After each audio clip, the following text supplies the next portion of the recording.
It's so stupid, it's positively brilliant. The Brilliant Idiots Podcast.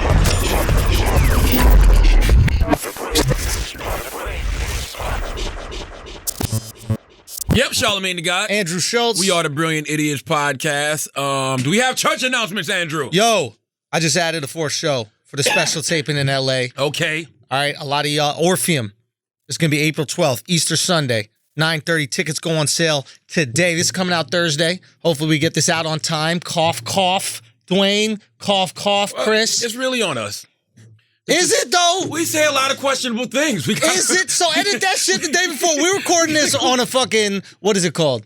A Wednesday? But you know how it is. You go home and then you land down and you like, I don't know about that one. It's just better to go I'll be with honest, things. I don't know what we cut. I don't know either.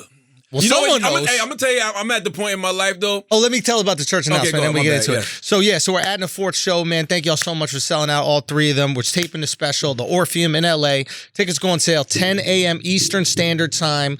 Get them while they're still there. A lot of y'all have reached out asking for tickets. I know a lot of you guys have booked flights from all around the world to come get it, and there weren't any tickets available. Charlotte's going to be in the building. We got Alex Media, Eden, if he's on my good side, Taylor. You know what I mean? Taylor, you're going to be right here. Taylor don't get flown out. You can fly yourself out, man. Hey, tickets go on sale tomorrow at 10. No, Thursday. Today. So as you guys are listening, go get them shits early, man. This is the last and final show. We cannot physically add anymore. I hope y'all will be there because y'all made this happen, and it means the fucking world to me that you even want to come. I can't believe that we sold out this many. So that's it. That's my big church announcement. Besides that, we're in Atlanta this weekend, all sold out. We got some tickets left for Alabama on Sunday. TheAndrewSchulz.com for the rest of the cities.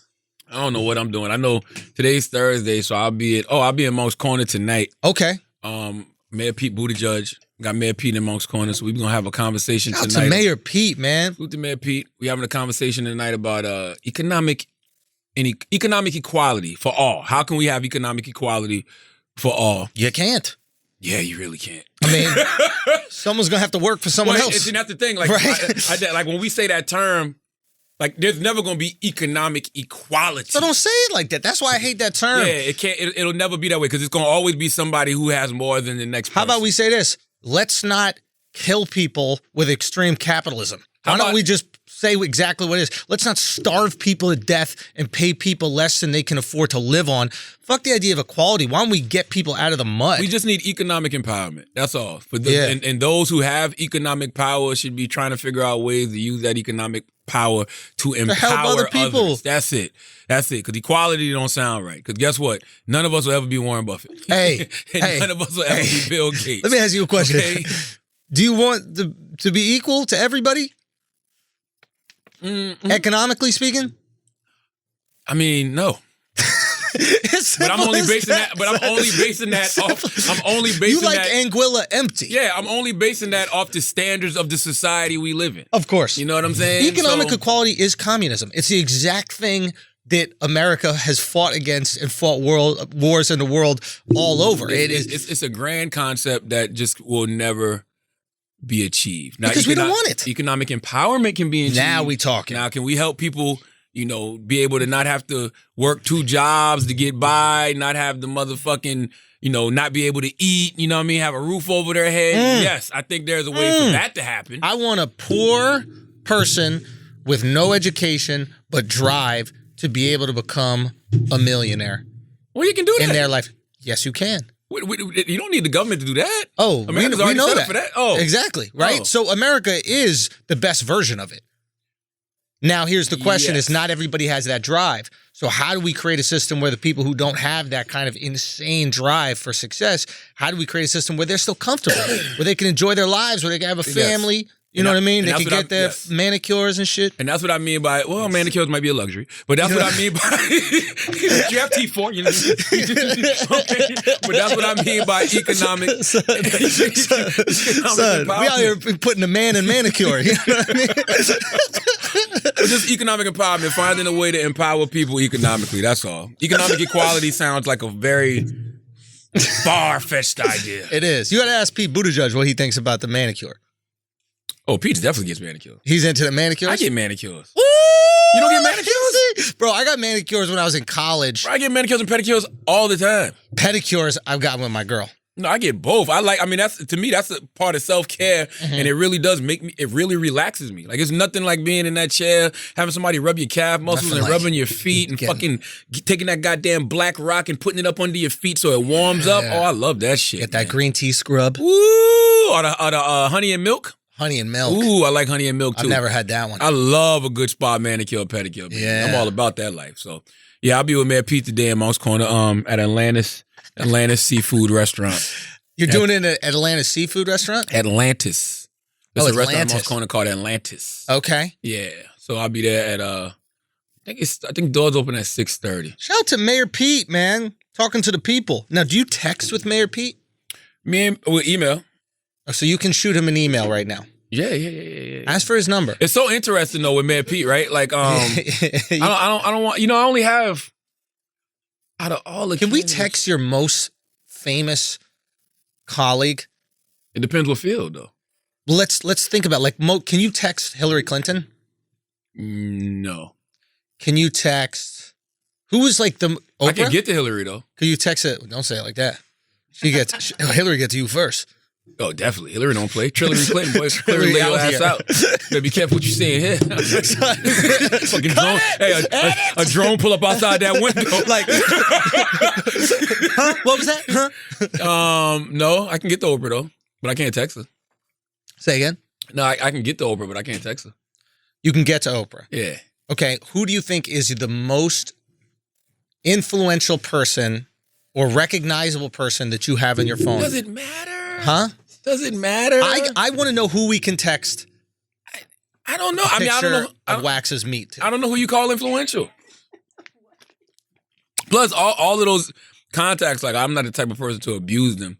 Also, what's more interesting, I get more reaching out to me than I do to them. You know what I'm saying? So, yeah. And then, like I said, it just depends on what you call influential. It's like, what field? Yeah. It could be tech. It could be venture capitalists. It could be politics. It could be film. It could be music. Right. Like, it could be authors. Right. Which is that's also interesting too, because even like I'll share this story. Like, when I was talking to my man Chris, who's with Mayor Pete's camp, and I posted that I'm gonna have Mayor Pete in Monk's Corner. Ryan Holiday hit me up, and Ryan was like, "Yo, let Mayor Pete know I'm at his service." You know what I mean? And so I connected them. Oh. So I like that kind of synergy. You know what I mean? I like when I'm able to connect those kind of dots. Yes. Yes, and that's usually what happens in situations like that. I feel depressed all of a sudden. Why? What happened? I ate that piece of cake. And that brought you down. That shit brought me so fucked down. Because you couldn't man. control yourself. I had cake 2 days in a row, yo. Yeah. And it was the same cake. What's the name of that place, Taylor? I think it's called, on Instagram, it's Cup 2 Cake. And usually when they make these designer-ass cakes, the designer cakes never taste good. They just look fucking good. And this one. Bruh. This one. I don't know looks what good this and woman tastes puts in good. these goddamn cakes. This shit is incredible. Yeah. Like, me and Taylor was going to share a piece. Yeah. And I ate the piece that we were supposed to share. And I was like, fuck that. I got to get me another slice, man. Wow. And I walked in, and when I walked in, you made me feel bad because you said, oh, that's the diet. Yeah. And so, that kind of, brought all the guilt that I was trying to suppress and I'm not glad feel. you feel guilt. Yeah. And I'm I was glad you feel like shit. I did. And I was in the gym yesterday busting my ass, man. And now I feel like bad. Yeah. Because I ate that fucking piece of cake. Yeah.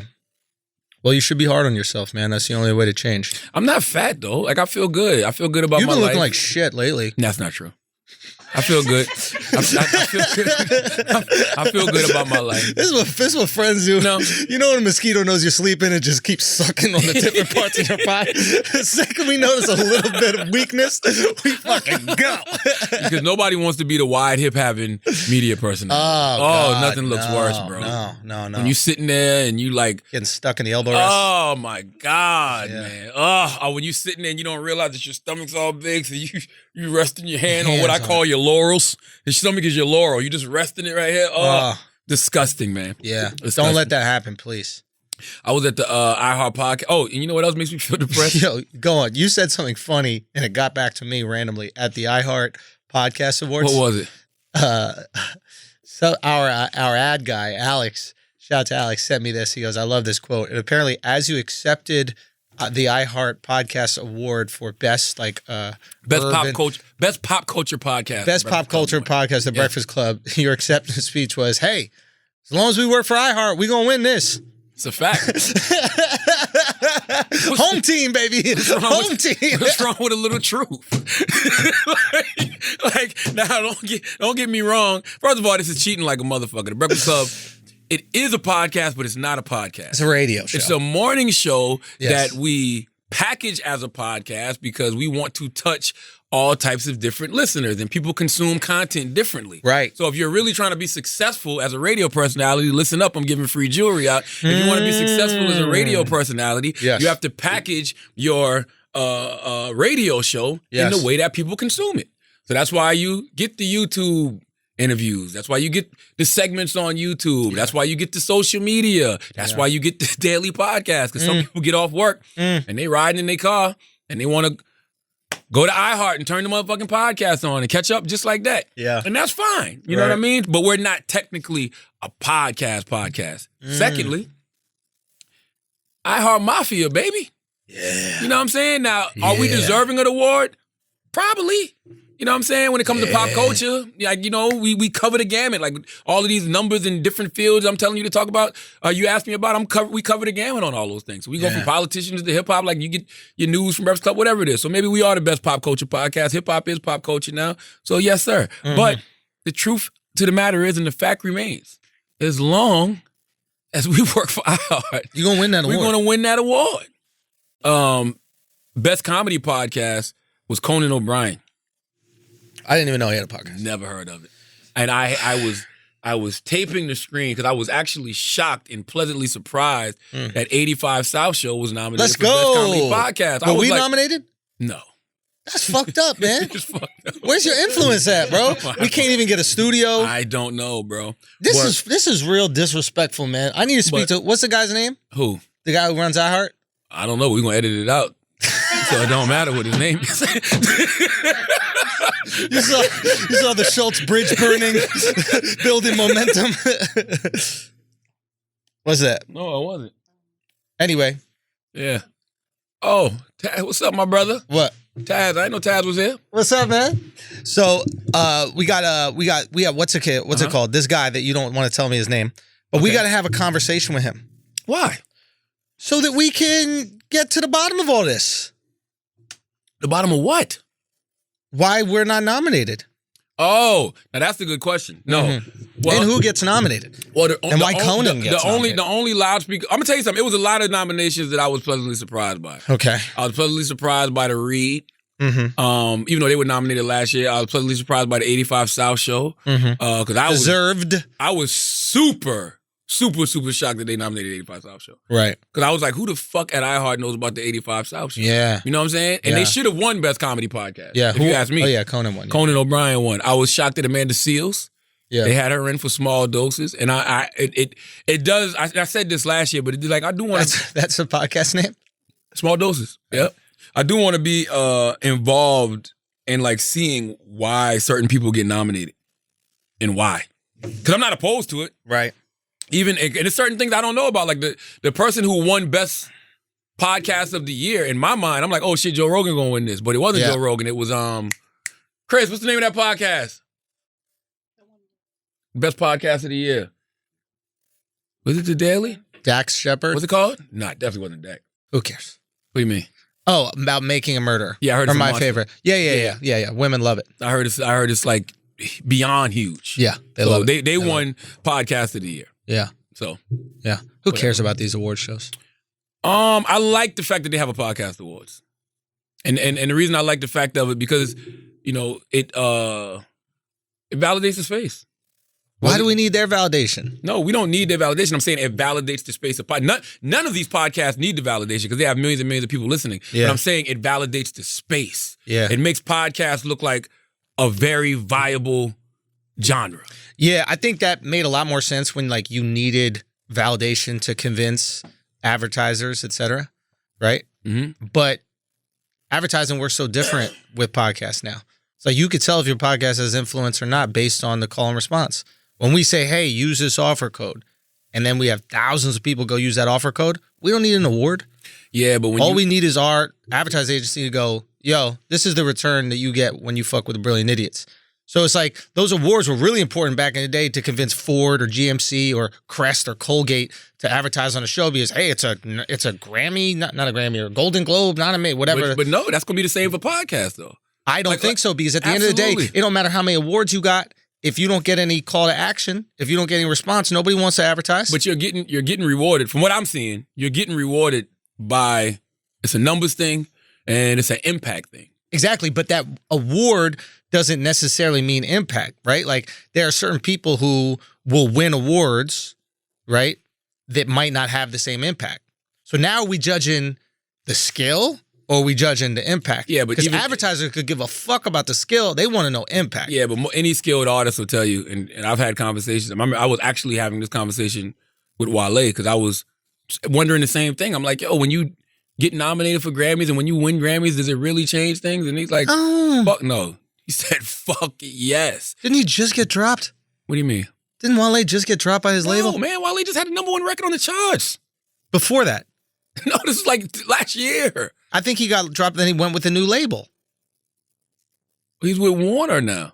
So, and I think he was Universal, right? And then he got dropped? Nah, he was with, who was Wale with? Wale was Atlantic, I think. I'm not trying to hate on Wale. What I'm trying to say is Wale did that. Whether he did it with Universal or Warner, it doesn't matter. That's Wale to earn that thing. And the people fuck with him to get him. But sadly, we live in a world where that type of shit does matter. Like when they can say New York Times bestselling author, when they can say platinum recording artist, like when they can say you sold out the fucking Orpheum 4 shows in a row. But that's different. That's sold out of the title. Those things that you're saying are different though. How? Because New York Times bestseller means you got to sell a certain amount of copies, right? Mm-hmm. Platinum recording artist means you got to sell a certain amount of copies, right? True. Selling out the Orpheum means you got to sell a certain amount of tickets. Winning an award just means some tastemakers go, I liked that person's sound. I liked, because, you know what I'm saying? By that argument, what's that? The white kid from Seattle that raps about like clothes that people wore already? Macklemore. Yeah. When he won the award, he should have won it. By your argument, he should have won it because he sold more. That's what you're saying. Though. We're conflating two things. Right. I said that the iHeart or any podcast awards solidifies the space of podcasts. Not individual. I hear what you're saying. Podcast. It validates that whole space. I hear what you're saying. I just think it validates it to a group of people that are going to die soon. And I feel like the youth don't really care. Like I don't think like 18-year-olds are walking around like, man, if you don't win an award, it ain't real. Them the same motherfuckers who think about to kill themselves because they ain't get no likes. They about to kill themselves because Instagram's taking away the likes. Because yes, they care about validation. Yeah, but they got their own version of validation, which is right there. It's the likes. It's not one big person pointing and saying. It's everybody. It's the people. They care about the people's validation. How many views? How many likes? What kind of response? How many comments? They really, like this new generation, new media, they get excited about the people. They get excited when YouTube sends them plaques. 100%. They get excited when BET does them social media awards. Yeah, but you're making my argument. What do you mean? What I'm saying is right now we live in a generation of numbers. And before, for Oscars back in the day, it could be a movie nobody saw. There was a movie called The Artist where there wasn't even any sound in the movie, and that won Best Actor or Best Movie or some shit. Nobody even saw it. But these people that were part of the Academy are like, well, this is the best acting. And now we live in a world where it's like, motherfucker, we don't care if you got the best. Where are the numbers at? I think people say that until you create award shows, bro. Like if you was to do a YouTube awards and you was like I'll give you an example. When they do the YouTube upfronts, right? Mm-hmm. It's people mad they not on that stage and they not getting recognized for their YouTube page. I'll be honest with you. I get it and I understand the sentiment. I 100% understand the sentiment. I get it. But you're saying it don't matter though. In the long run, it don't matter. I agree because with that. If you really, I think when you have nothing, you care about anything. Mm-hmm. Right? When you have nothing at all, someone writes an article, someone tweets something about you, you're like, thank God someone's validating me. And then when you have the people, when you have success, you're like, oh man, they didn't include me on that list. Until you're somebody like, what's homie name? I'm about to say Russell Brand. Not Russell Brand. What's the comedian name? Ooh, Gervais.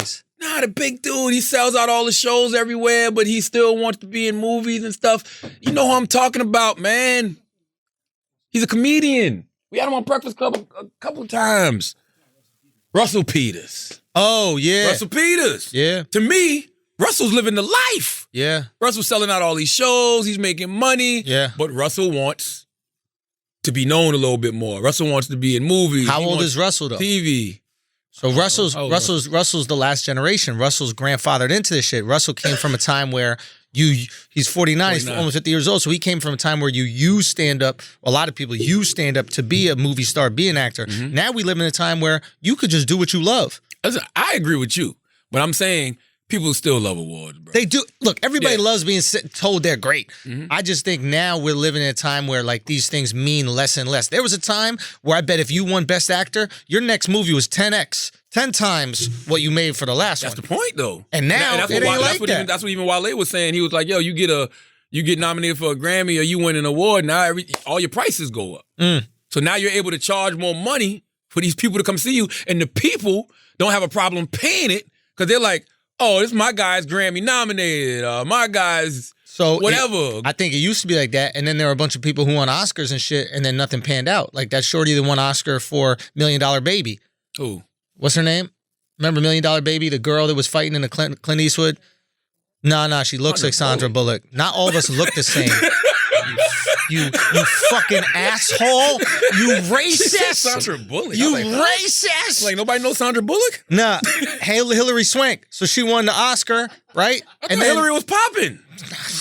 You sure, bro? Yes. She's in movies, but she's not getting that fucking real money. I'm not going to sit here and act like I know about Hillary Swank, but I hear her name all the time. But the awards matter because when a movie you've never heard of wins an award, you're like, oh, let me go check that out. 100%. And that's what I think helps podcasts. Like all of these, like the Hollywood Reporter, Variety, all these different people covered the podcast awards. Yeah. So it's people that probably didn't even know anything about this shit. Let me clarify. Mm-hmm. I'm not saying it's something or nothing.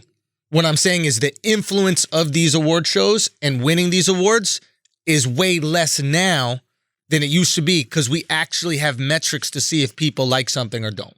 That's all I'm trying to say. Yes. That's all I'm trying to say. So it's slowly decreasing and becoming lower and lower, whereas in the past, it was probably everything. Like if I Love Lucy won a fucking Golden Globe or Emmy, whatever that shit is, you're like, oh, I guess that's the best show. You still had ratings back then, though. Yeah, you had the Nielsen ratings. Yeah, you still had ratings. It was, yeah. And even with hey, that's an interesting argument too, though, because even with music, some of the wackest shit sold the most records. That's the thing. You know what I'm saying? So it's just like, and by the way, that's why I always say music is subjective, because just because you think just because I may think something is whack, that shit sold 5 million people love that shit. You know what I mean? McDonald's is whack. I dare anybody tell me McDonald's food tastes bad. I dare you. Well, you wrong. Everybody who could really argue with you is dead.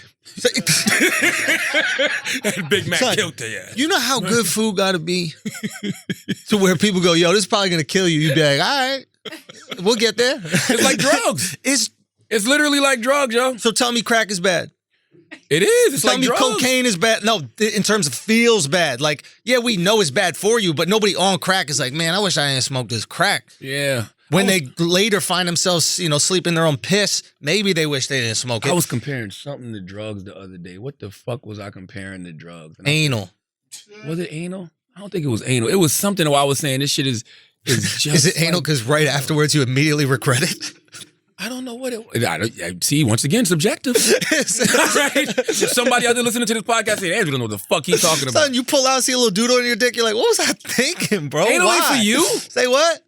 Is it? Wait, what are you saying? Hold on, what are you saying? I said anal ain't for you. Anal ain't for me. Who's it for? I'm like, is it? What was that sound? That's Wendy Williams. Who let Wendy in here? Who let Wendy in here farting, yo? The fuck is going on? Bro, Wendy farted like she haven't done anal in a long time, dude. That ass sounded tight on that fart, like a trombone. Bro, you got to hear it when it's in HD. You showed it. I watched the clip when it was normalized. Bro, or that shit like sounds wild. Heavy. Let me hear it. She was like, Cop wasn't playing that.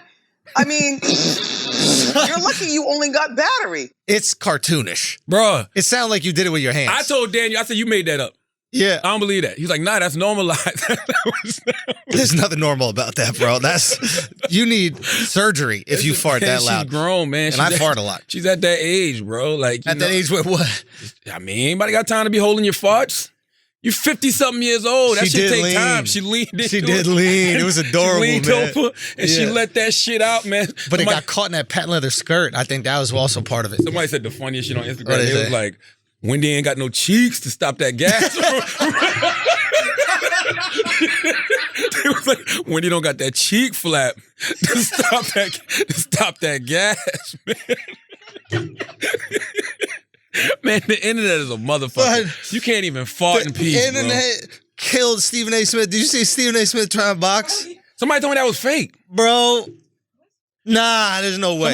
Somebody told me it was something they put in slow motion or some shit. I don't know. When I watched it looked regular to me. Here's the thing. The uppercut was fine. Okay. But then he was throwing this other punch down. Who's doing that, yo? Why? What was that for? You had one job. You got one job. And you know what it is? To say it's on the paper. That's all you got to do the whole episode is go, it's on the paper. She put that in for Stephen A. Smith. I don't know what that means, though, because we've never heard that sound before. Wait, what is that? As soon as you started talking about Stephen, that's like a tugboat, right? Yeah, but I didn't mean to. Why would you have a tugboat on there? Taylor, is that the type of boats guys take you on? Oh my God. Taylor don't get taken nowhere. Don't let that tugboat? Don't let Taylor fool you. Look at it. You trying to be a regular Joe Rogan producer, huh? Look at this, Eden. Look at that. Look at the bottom punch he throws. Why are you punching down at the hip? Nigga, you never know when you got to fight a midget. Son. You never know. Yo, someone said on Twitter, they were like, yo, he's taking out fathers and sons. For real, yo. Imagine a guy trying to jump you with his 5-year-old. Uppercut the dad, boom. Down punch the Get kid. a 5-year-old some gas. You got to go to sleep, goddammit. What else happened this week? Oh, Prince Harry. Yeah. What is your take on all that? I think it depends what you're talking about. Like, right? I think that I like the fact that they're giving the money back. You want to set up the story though, so people know what happened. I don't even know what the fucking story is. They basically tried to quit the royal family. They did quit. They did quit the royal family. They're gone. Right. And the big they're stepping back from their royal titles. Exactly. And then the big issue with that is like, how do you quit something that you already don't do anything? But for? he says they're making it clear that they're not necessarily walking away. Right. So it sounds to me, yes, like the prince wants to come to America to sow his wild oats. I think we've seen this plot before. I think so. You know what I'm saying? I think there might be. Huh? No. Whose speech? We don't want the speech. We don't care. Who gave a speech? Nobody wants to hear any of that. My thing is this. I like the fact, they talk. I like the fact that they I want you to put the speech in Stormzy's accent. It's the same thing. No, dude, British rap? Come on. I love British rap. Stormzy get busy, bro. Stop it. I promise you. How you relax? You know what I could do to British Stormzy rap? and Black Dave get busy. Now, I will admit, those are the... But I used to like Krypton Conan. They had one song that I liked. Yo, they're going to kill you for how you pronounce this guy's name. Every time you try to say... It's a group. It is a group. Every time you try to say... Hold on, let me make sure. Every time you try to say whatever the fuck they are. I don't know how to say Krypton Conan. No. Here's what Brother Leonard is saying. It is. Krypton Conan. How you pronounce it? Krept. K-R-E-P-T and K-O-N-A-N. Krypton Conan. All right. Yeah. But Krypton Conan. All right. They had a song that I liked, but I actually really enjoy Black Dave and Stormzy's music. Like, they make good-ass records. The diss records that Stormzy did to Wiley, Disappointed and Still Disappointed, I really fuck with those records. And I really fuck with Audacity off Stormzy's latest album. Yeah. Oh, my God. You like it. Oh, you little ashy youths. Little ashy youths get Here's around the thing. me. Here's the thing. First of all, he wore the coolest shit. He like headlined Glastonbury. Did you see that? Mm-hmm. And he wore like a... Stab-proof vest. He what? Stab-proof vest. It was like a stab-proof vest, but Inspired it was... by Jay-Z. Right, which is adorable because they don't have guns, so it has to be like knives they're worried about. Yeah. But it was like the British flag was on it, but like dark. It was sick, and everybody seems to really ride with this guy's story. So I don't know his music. Number I gotta one album in the UK. Right really? Now. Number one. Okay, I'm on it this week. I'm gonna start listening. And you know, and to your thing about the people, yeah, his album went number one on his 4th week. So that means that it grew. Well, you know, it debuted at like number 2. And they just kept building. Yeah, and by the 4th week, he was number one. Number one album in the UK. You love to see it. Yep. All right, so I'll get into it. But there is something about UK rap for me that is like so jolty. It's like they haven't paved the roads. I couldn't get past the accent. Say again? I couldn't get past the accent. I don't even mind the accent, but like it's It sounds like someone making fun of an Asian. That's why you got to listen to Stormzy. Yo, Stormzy Why? can Because flow. he flows on it. I need boom. that. That's what I need from a. He can flow. He flows. Look sharp. No, Stormzy flows, Remember that's a fix bro. up, look sharp. Stormzy flows. Doesn't it sound like Kim Jong Un is telling you how to dress or something? Fix up, look sharp. Hold on. I'm gonna play. Right, fade side of hair. Let me play Stormzy Audacity. Put on gray suit. Hold It's on. just too much. I'm gonna let you hear the first few bars. Yeah, of let me. Stormzy I need some because he's like rapping. Do they have a Future out there? Can we get? They don't got no future. You niggas audacious. Why? How does he say it? Hold on. Yo, Okay, here we go. I roll out with no cash on me. Calm now with no mash on me. Stay away Okay. from Me these ashy youths, youths. so they come around and get ash on me. That's 5,000 capacity.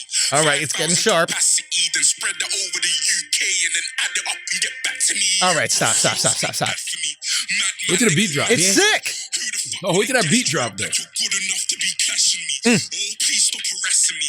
Charge me up and put gas in me. Them little fish wanna try and ting. Oh man, the audacity. I got birds in my inbox telling me eyes. Living on the edge to the end of our lives. Hey. Full of sheepskin telling me lies. Now, is this beat grime or whatever that is? If I'm not mistaken, he did tell me that Audacity would be considered grime. Now, And that's UK, if their- I'm wrong, Yeah. correct me, but I do remember Stormzy telling me Audacity would be considered grime. But I like that they have their own version of music. of music Yeah, that they're kind of folding into these other parts of like typical rap. I think it's awesome. I love London, Authentic, man. cool. That point, you know how in the beginning it was nice and was calm, we could do it. Yeah. And then everyone, right? Yeah. It came out a little. Oh, that's a. Yeah. Why can't it just be like Audacity? That's Like, not how see how beautiful? Like That's not how they talk, Audacity. though. Say, what? They use proper English. Proper English is not how you speak to me. I like You it. sound like an African warlord. Yeah, but that's what it sounds like. The world would be We boring. will take all the diamonds. The world would be boring if everybody sounded the same. Like, that's what makes people distinct. I love it. I actually like it. Say what? I like it. I love it. I'm just saying, for me, I can't relax to it. Like, I can't go to bed. Hey, I just want to listen to a little Michael Bublé. You listen to Michael Bublé, you fall asleep. Hey, I want to go to sleep right before I go. Oh, I'm wide up. Well, it depends what Should we song. get? It Should we depends go what- work out? it Let's depends get a what- workout. It depends what in. Let's song do you it. listen to, though. Say again. Depends what song you listen to. So, give me the example of the UK, like Let me smooth give you a smooth. Future. Perfect example. We were talking about this weekend, right? Future. I don't know a single word that he raps. I don't know a single one, but I feel like I know every single one. It's nice, melodic. Whoa. Oh, this is a good one. Whoa. Whoa. This Right? is called Lessons. What is it? 100 grand on a pinky ring. Something, word I can't say, little bitch. Whoa. That's fire. See how comforting that That is? shit makes you sleep. Oh, I want to go to bed. You must be on the same drugs Whisper that me to Future's on. bed, You Future. must be on them Percocets. Percocets. Do Percs make you sleep? 100 grand on a pinky ring, little bitch. Whoa. That shit is hot. I don't even know if that's the line. Here you go. Listen. Okay. I hit you back, lately I've had some busy ones. Ooh. I've been getting this money just on my Lizzie ones. Ooh. Now we're acting like children, it's so pathetic. I was trying to reach out for ages, I need my credit. There's a couple lines in our script I think we should edit. Why you got a bitch all the time, just read my message. Love it. Shit. Fucking hell, I'm such a handful. On one hand I'm pissed, but on the other hand I'm thankful. Stormzy dope. Yo. There were times it was He's fine. He can Nah, spit. Stormzy dope. Like It's just a certain mood that you got to be. You have to be like off-roading. If you're driving and then the pavement is a little fucked up. Cobblestone Road. Cobblestone Road. They make music for Cobblestone. Cobblestone Road. If you Cobblestone ever been to Road. Orlando, it's a lot of Cobblestone Road. That's it. You're in a horse and carriage on a cobblestone road. Okay. You just picked up Cinderella. You're going to the ball. Put on the Stormzy. You're good to go. Am I wrong? We have until 12 o'clock. All right, I'll have you back by 12 o'clock before you turn into a pumpkin. This guy. Where is your heel? You're going to get stabbed next time you go to London. Say what? You're going to get stabbed. I'm coming through Stormzy vest. Hey, you know what's funny about that? Like, you called it adorable earlier, right? Yeah. Because, in your mind, you're like, we're from America. Who brings a knife to a gunfight? Son. Then you go over there and realize they really skilled with them shit. Like ninjas and shit. Whoa. You know what I'm saying? Because think about that shit is like Tim pulling out a 357 on your ass. Yo, but then they got to get close enough. And we don't know what kind of knife it is. That's the thing. Now here, that's a good thing. It could be a sword. Then That's a little fucked up. But I feel That's like a what I'm sword could go saying. through that thing. And plus, they've been cutting people for years over there. And we can't take our guns over there, so we're not bringing a knife to a gunfight. Woo. We're bringing nothing to a knife fight. Fist to a knife fight. Oh, it's a problem for me. You're gonna lose. I don't think you're gonna survive that one. But back to Prince Harry and Meghan Markle. Oh, can I make one question? Yes, I want to say one thing. I had this thought. Okay. And you're going to say that I'm absolutely fucking crazy, I'm sure. But I think Future is the most influential musician in the last 20 years. No. I just want to make the argument. One of them, though. I just want to make the argument, and then you guys can trash it. No, I mean, it's not a bad argument because I don't. Let me just throw it out there. Yeah. Right? I was in Russia. Uh-huh. There was Russians rapping in Russian like Future. Okay? We are in Australia. There are Australians rapping in Australian English, but like Future. No matter what country we've gone to. We were in... Are you sure it was the Future or not the Migos? You sure it was Future or not the Migos? Oh, so the Migos came first? I thought Future came first. No, Future was around before Migos, of course. Drake put Migos on. No, let me think about this now. Future was here before me. No, In terms of kids, popularity. I'm not sure. No, because Migos did Versace when? And Drake jumped on it then. Remember that? Future been out before commas. Hey, remember Fuck Up Some Commas? Future been out. Future actually was on the hook of Racks on Racks. So what year was that? Because that's when Future got introduced. Whenever Racks on Racks came out. March Madness? Oh, that's late. That's later. Listen, I don't know that many songs. And when was Migos Versace? Well, not even Versace, because Versace was their breakout record. Migos was out before that. I'm not, Yeah. and if it's Migos, then it's Migos. When was it? So that was their breakout record. So Migos, they probably came out around the same time. But right now, it's 2 years after. So No. And because you got to think, all of this stuff starts in Atlanta. No question. yeah. I only credited Future for it because he was the first one I heard do it, and I wasn't plugged into the Atlanta scene. Like, obviously people in Atlanta, you other people super in hip hop. You guys know I know nothing about it. Yeah. All I know is everywhere I've traveled, I've heard people imitating Future. Now, I'm sure there's people imitating Drake as well, but Drake raps in a more traditional way. It's not so dissimilar to other rappers we've heard. Future is a unique type of sound, or maybe it was Migos, but that Atlanta sound is a completely unique type of sound that I've never heard in hip hop before. Maybe the closest was like when you heard like the Hot Boys and like what's his face was I'm a kill, huh? I mean, listen, it's a lot of people. I used to say Future. Juvenile was kind of rapping in that kind of almost mumble type of way. I guess what I'm saying is everywhere we've gone around the world. Rap his ass off. The first song, Ha, Yeah. he rapped in the mumble style and finishing every bar with Ha, just like Future does when he finishes every bar with whoa or finish every bar with What are whatever. you talking about? Have you heard the song Ha? Yes, it's not mumble rap. Can you put on fucking... I didn't even know the guy started rapping until 2 minutes into the song. No, you can't get past his I thought accent. he was doing the introduction. You can't get past his accent, but that's not mumble rap. And I used to say Future took over T-Pain's trap because T-Pain was that guy that was doing that rapper singing shit with the auto-tune. T-Pain put Lil Wayne on it in a lot of ways. That's fair. I'm sure there's tons of influence in that regard. All I'm trying to say is the style of rap that was so dissimilar to anything else I've heard is replicated around the world. And while he might not be as famous as some of the huge rappers that are out there, his style has gotten into the fucking soil and has grown all these rappers globally. And it's like, yo, man, he needs some credit for that, right? 20 years is a long number. I did say on the year-end wrap-up, the pull-up, I said the most influential rappers of the past decade were from Atlanta, but I give it a three-headed monster. I say Future, I say the Migos, I say Young Thug.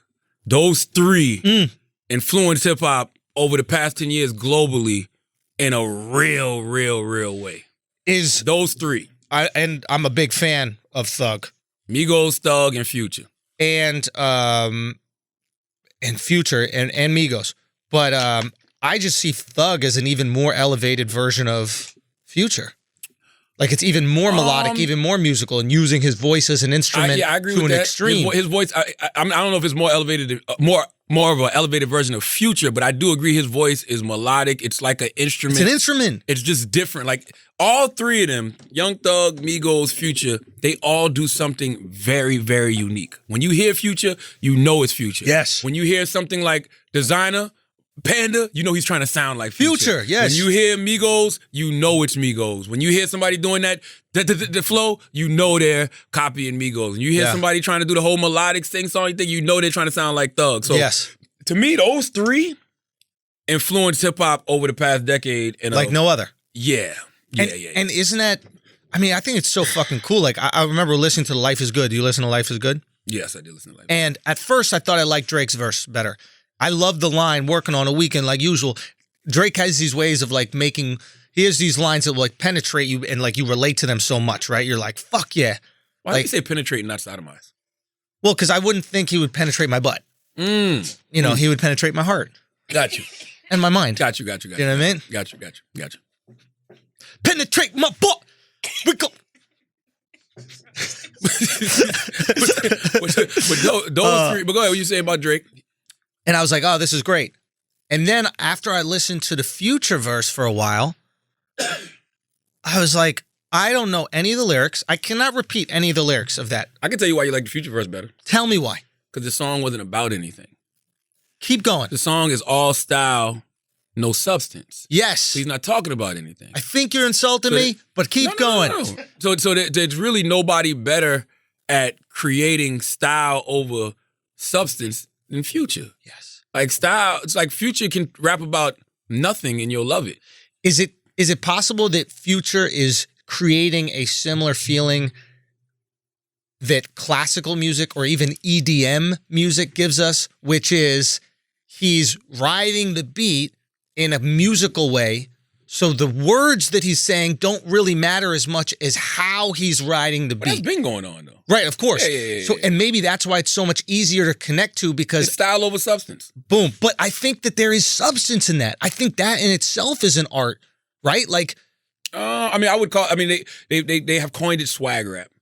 So it's about how you make somebody feel as opposed to, you know, what you're saying making them feel something. Like when Drake says working on the weekend like usual, everybody who works on the weekend, every fast food employee in the world is so fucking relatable. You know what I'm saying? Yeah. So that's what he said made you feel something and invoked an emotion that you already felt. You know what I mean? 'Cause nobody likes working on the fucking weekends. Yes. You know what I mean? You hate when you got to work Saturday or Sunday, whatever. You want that day off. So I love that, but go on. But That's all I do. Yeah. I'm looking forward to it. But when you hear it, you like, oh shit, you know? But Future is just going. I can't remember a line from that record. I can't either. 100 grand on a pinky ring, little bitch. Whoa. And I'm sure he said that on a million different records. And I love it every time. But there is something to just the sound of it that might be enough. Like maybe that same reason why we're, so attracted to EDM. These EDM festivals draw, hundreds of thousands of people around the world. They fill up arenas. It's a feeling. It's a feeling, right? Yeah. They're tapping into the fucking heartbeat. They say it's like you're in the womb again when you're into an EDM song. And maybe he brings some of that to rap where you just kind of like bobbing your head to it. I don't care what you talk about. Talk about coke. Talk about perks. Talk about all these things. I'm not even listening. Just give me that fucking feeling like you said, that beat. Bro, Atlanta been doing that for the past 25, 30. Atlanta, people don't want to admit it. Atlanta had a way longer run than New York had. Way longer. Way longer. It's still running. New York had the late 80s up until about 2000. When did hip hop start? I don't fucking know. 80s, 70s. Was it 80s, 70s, 80s or something like that? Yeah. So, and then it runs right into what? West Coast? West Coast came around. West Coast had their run like with the Death Row stuff in the early 90s. You know what I mean? But then East Coast took it back with the Biggies and the Wu-Tangs and the Nas's. And then I think the next generation of New York with the Cam'rons and the Big Puns and the DMXs. Okay. And then I think the early 2000s with the 50 Cents and the G-Units.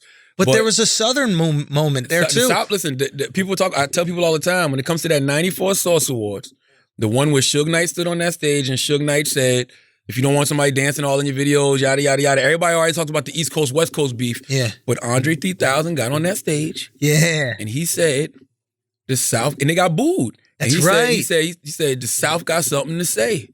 And the South has not looked back since then.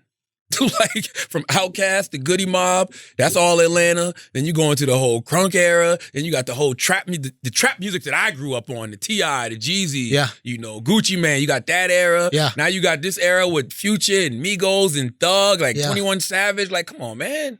You ain't fucking with Atlanta. Yeah. Like, you not.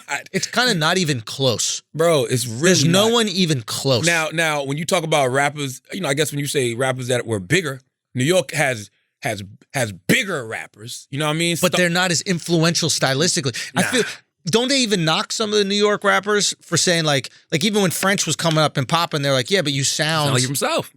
You sound like you from down south. You sound like you from Atlanta. ASAP Rocky, same thing. But is that what they said about ASAP? Oh yeah, but that's just natural though. And the reason that's natural is because this new generation of New Yorkers, they didn't grow up on They Nas, grew up on Wu-Tang. the South. They grew up on T.I., Jeezy, Gucci, Luda. They grew up on that. So that's what their style was influenced by. But what intrigues me about the South is that they grew up on themselves, but kept evolving. Right? Yeah. So they too had the music from the West Coast. They too had the music from New York. But for whatever reason, they kept evolving within their own sound. Right? Yes. And that's what I'm curious about. So while the New Yorkers could have evolved within their own sound, they had tons of people to look up to. They could have had, they look up to Biggie, they could look Pac, Nas, all these people, right? Yes. I can tell you why. Yeah, why is that? This is my I can't tell you why, but this is my Yeah. theory. Because rappers from down south aren't busy judging other rappers from down south about what's real hip hop and what's not real hip hop.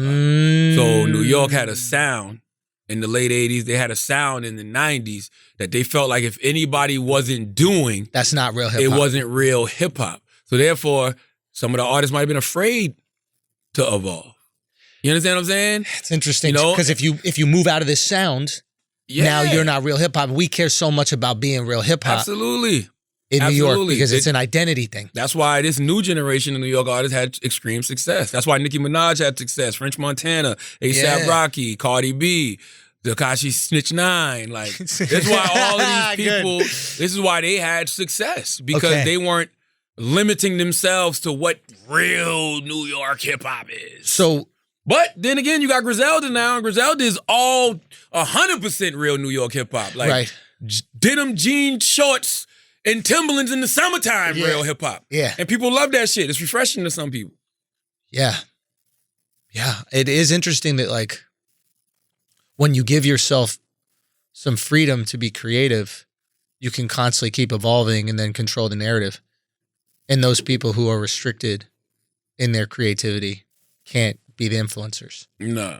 Like No. you cannot be an influencer if you are doing what everybody else is doing or has done. No. And that's why you can't be the old guy. Why is the South so open to it? Then why is the South? Is there more musicality there? Like what is it about the South that like it goes, hey, you want to dress like a girl? I think when you're getting shitted on by everybody else, you have no choice but to lock arms as a collective. And after you lock arms as a collective, you're not going to do to somebody else what was done to you.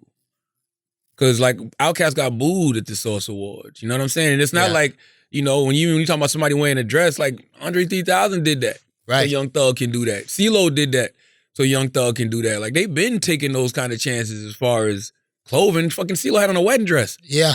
You know what I'm saying? Like, and the musicality part might be something too, though. Because I mean, look at somebody like CeeLo and how diverse he is. CeeLo started off with Goody Mob, who made one of my favorite hip hop albums of all time, Soul Food. Then he did the Gnarls Barkley and the Danger Mouse shit. Had a #1 single with Fuck You. Like, think about how different all of these sounds were. Like, I just don't think they're afraid. And being that they don't have nobody knocking them, saying, oh, that ain't real Atlanta, or yo, that ain't real Florida, or that ain't real crunk. Like they just keep growing and they keep evolving. Do you think the South like embraces instrumentation more? Like when I was growing up in New York, it's not like there were fucking instruments in public school, like I don't know. That's a good question. I would think so. Because you go to New Orleans, right? New Orleans is bounce it's music. And nonstop, brass everywhere. Yeah, and you hear that in Manny Fresh's beats. Somebody said, I forget who it was when we were down there. I was just in New Orleans. It was fucking amazing, man. Love that city. One of the most unique cultural cities on the planet. We have it right here in America. Go check it out. But, and somebody said, I forget who, you know how like when you're a kid in New York, you play basketball. That's what we play, right? when you're a kid in New Orleans, you play trombone. Yeah, You play the drums. Like, that is their sport. Yeah, even when somebody dies, they do the line. And it's a, what did somebody say it was? It's not, Kaz was talking about this. It wasn't. A celebration. It's a celebration. Yeah. It's a going off party. You're going off to heaven. Yeah. Going home party. Yeah. You're going home to heaven. It's like, man, it is such an amazing fucking Everything is music. cultural That's why Manny experience. Fresh don't get the credit he deserves. Manny Fresh is like one of the best hip hop producers of all time. Right. But for whatever reason, he don't get that recognition. But I don't know. Maybe they are a little bit more musical in the South. Maybe it is a little bit more instrumentation. Yeah. I'm not sure. I just am curious. I think that you hit it on the head with the identity thing. Like, we got so microscopic in terms of what real hip hop was. Instead of letting the shit grow and evolve. And you know what? We've done that in comedy too. Talk to me. I feel like the New York comedy scene has really struggled because we've had such a small view about what comedy can be. And the West Coast scene has just destroyed us. They've just taken it to a whole nother level because they haven't had one single goal like New York comics have. New York comics have one single goal: get past the Comedy Cellar, and then that makes you. And even when I was really young, that was the greatest accomplishment I had, getting past the cellar. But I never looked at it as an end all be all. I was like, oh no, that's the best gym where I could work out, so I could go do these theaters and arenas later on in my career, right? And the West Coast scene, they could never make a living doing just stand up in the city like we can in New York. You can make just enough to get by getting paid doing spots in New York, just enough, barely. In the West Coast, they couldn't. So they were forced to find these other things, podcasts, find web series, really you make a community, maybe in the same way the South was. Yeah. And like, hey, let's see what else we can bring into this. Let's see why we don't have to have this one singular focus and singular goal to just barely get by. Let's be communal. Let's collab. Let's help each other. Where New York is everybody fighting for scraps. And then you can't help each other. Yeah. And that's the thing that. I see, by the way, that's a good point. I see that in every industry. I see that in radio too. What you mean? It's the same thing. Like, I don't know about the scrapping and everybody fighting for each other, but just the fact that, everybody looks at radio one way. You know what I'm saying? And being that they look at it one way, they don't want to evolve the culture of radio. That's why I think, podcasts were able to come in and Body shit. You know what I mean? Even YouTube come in and body shit. YouTube did that with TV. You know what I mean? Like, people they were so stuck in what we do. No, we do TV. YouTube is YouTube, we do TV. We do radio, radio is radio. Like, they just, everybody's stuck in their ways until you look around and you like, guys, that thing that was behind us, The ways changed. it's right by us. I think I'm starting to see some ass. in front of us. You know what I'm saying? I think I'm starting to see some ass. So it's just like, yo, you gotta grow and you gotta evolve with the way things are. You know what I mean? Like, I think some people are just very, very afraid of change. That's what it is. They're afraid of change because they're afraid of failing in the new form of media or the new form of their business, wherever they are. So they shit on the new version of it because they don't think they can do it.